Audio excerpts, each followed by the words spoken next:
Hello everyone, welcome to this week 6 lecture. This week we're going to be talking about writing. And as such, we're going to talk about some of the rules of writing, especially as it pertains to filmmaking, because we have had to talk about the influence of different film movements, as well as different concepts and ideas as it pertains to film. We also need to talk about the writing. We cannot leave the screenwriter out. The screenwriter is the person that gives us the blueprint of the film. For without the screenwriter, there would be no films. So, let's talk a little bit about the diagram that you're looking at on your screen. This is sometimes called the Aristotelian plot curve. Sometimes it's called Aristotle's structure, and there are a number of names. However, this is essentially how we're plotting out a story. So every story is going to follow this pattern to a certain extent. So you have your exposition or introduction. This is where you are introduced to the characters of your particular story. Okay? Like for instance, in the film Fargo, that is one of the films that we're viewing this week. In that particular film, you have a character who is miserable, has a terrible job. He's envious. He's of his boss, who is also his father-in-law. He's being mistreated. A number of things are happening to this character, and we find that all out in the introduction. Well, not all out, but we find a number of things out in that introduction. Then you have something called the rising action. This is where stuff gets real. This is where you're starting to see that there's a problem. This problem is starting to have larger implications. And essentially, these different steps are also going to be broken down in terms of acts as well. Your exposition is going to be in Act 1. Now, we can talk about how most films are considered to have a 3-act structure and then actually go into more of a 4-act structure, but I want to get on to a few other things, so that's probably a discussion for another time. So, the introduction is starting to tell you what's going on, who these characters are, where they live, what they're doing, all that kind of thing. And you have that with your main character in Fargo. Then the rising action. And I don't want to tell you the whole film because I actually want you to sit and watch the film if you have not already seen the film. And no, I have not seen the actual FX series based on the movie. But let's continue. So, for any film, you're going to start off with that introduction. You're going to find out who the characters are, what's the problem. So, let's say Lord of the Rings, the original Lord of the Rings. Characters are happy, they're living in the Shire, there's not a problem. All of a sudden, the wizard shows up, he wows them with some tricks, and then he tells them, hey, I need you to come on an adventure. We have some stuff that needs to be solved. Okay, fine. That's your introduction. That's your introduction. That's your exposition.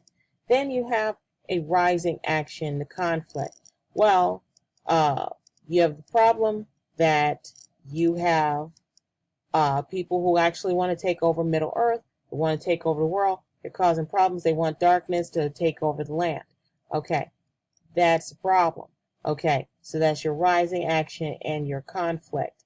And I'm oversimplifying this a bit, but the problem is introduced at the beginning of Act 2 in a film.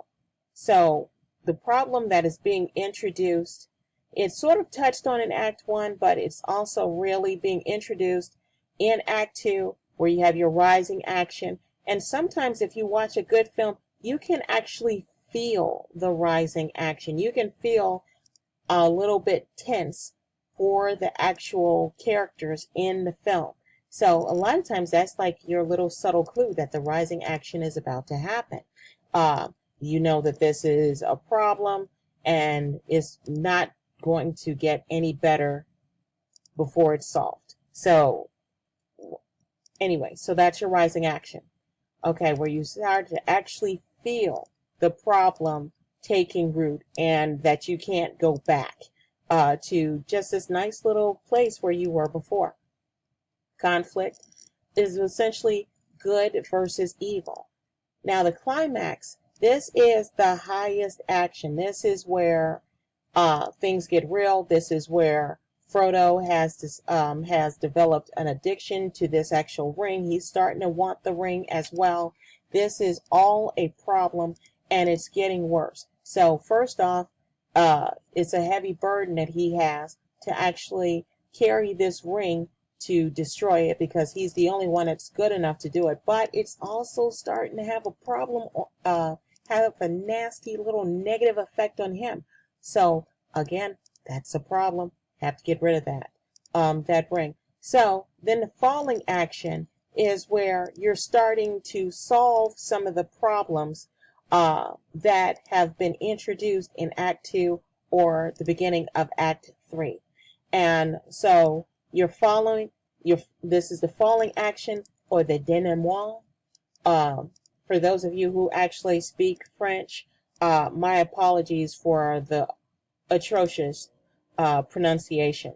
But this is where you're trying to wrap up some loose ends. This is not the conclusion yet. This is where you're trying to solve the problem. And you are going to have nothing but obstacles. And they're going to be small obstacles, and they're going to be large obstacles. And then all these different obstacles have to be resolved. So now you have your falling action, where they're at Mount Doom, but there's problems. Things are trying to stop them from accomplishing their goal.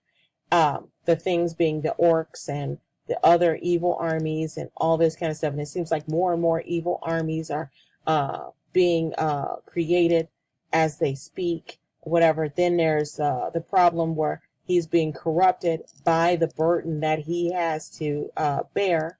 And then you have your resolution / conclusion. So your resolution and your conclusion is where you have solved the problem, but now you are trying to get back to where you are. This is also where a character arc comes into play. So the beginning of your character arc started where you're happy and you're in the Shire, and this is your introduction. Your conclusion is you have a heavy heart, you have big problems, and oh my goodness, you are no longer the person that you were before. So essentially, this is the journey of the characters, of every character in your film. So what does that mean to you? Why did I tell you all of that? Well, when you are writing about film, sometimes you need to talk about these different things, like the conflict that has started, and how that conflict is basically discussed in the film or approached in the film. And what did that mean? And how does the theme of this piece, which is essentially good over evil, good versus evil, how is this particular theme discussed? So essentially you have a number of things that are happening in this one little piece when you're talking about writing. So you need to talk about these different things just the same way you would talk about it in literature. But you would also talk about how the different elements of mise en scène are also at work at the same time. How are the filmmakers using these different elements in order to tell the story? So again, still with the writing of the film, all of the films are pretty much going to follow this blueprint to some form of fashion. Now, I break it down into acts most times. I think about, oh, okay, so Act 1, happy campers. Everything's fine. Uh-oh, camper finds a bloody shoe on the playground. That's a problem. changes everything, starts off a mystery. Uh-oh, now that bloody shoe, the killer knows that you know about him, so that's a problem. So not only do you have the problem that you know a killer's about, but you have a new problem. Hey, the killer knows who you are. So now you have to save yourself and your friends. So again, huge problems, climax. Now the killer is on your tail. You have to find a way to thwart the killer and keep your friends alive. And so now, after you gotten rid of the killer, because killer is now in police custody or what have you, now at the very end of the piece, now you're trying to go back to where you were and put that behind you, maybe get some therapy, whatever. All of that stuff is happening, and then now you heard that the killer has gotten free, or the killer had an accomplice. Okay, so that's essentially your whole story. It's essentially every slasher film that has ever been created. Sorry if there's spoilers there. So let's talk a little bit more. You figured out that the script is a blueprint. I talk about the script being a blueprint all the time. You've also figured out some other things. Well, a script is going to be a little bit different than any of your other written works. What I'm going to do here, you can see my messy screen here, I'm going to show you what a script actually looks like. Now, this script is for Ex Machina, and the only reason I'm showing you the Ex Machina script as opposed to a script for Fargo or Stage Beauty is because the script for Stage Beauty is going to be like so small. Hold on, let me look. And I had it here. There we go. Here's the script for Fargo. And generally it's a full page. Everything is a full page, but this is not allowing me to download anything, so you're not able to see it. But this is what the blueprint of a script looks like. And I'm going to talk about just a little bit some of these parts. And that's just entirely too small to see, and I was not able to download it. That's a script from Drew Scriptorama. If you ever want to read scripts on your own, that's a great resource. So I'm getting ready to run out of time here. I'm using something called Screencast, and to give you a short amount of time. So I want to show you. First off, your first page, you have your title, and then also your address. Usually it's on the right-hand side. I think this is why British people do theirs a little bit different. At the beginning, you tell them something, how it's starting.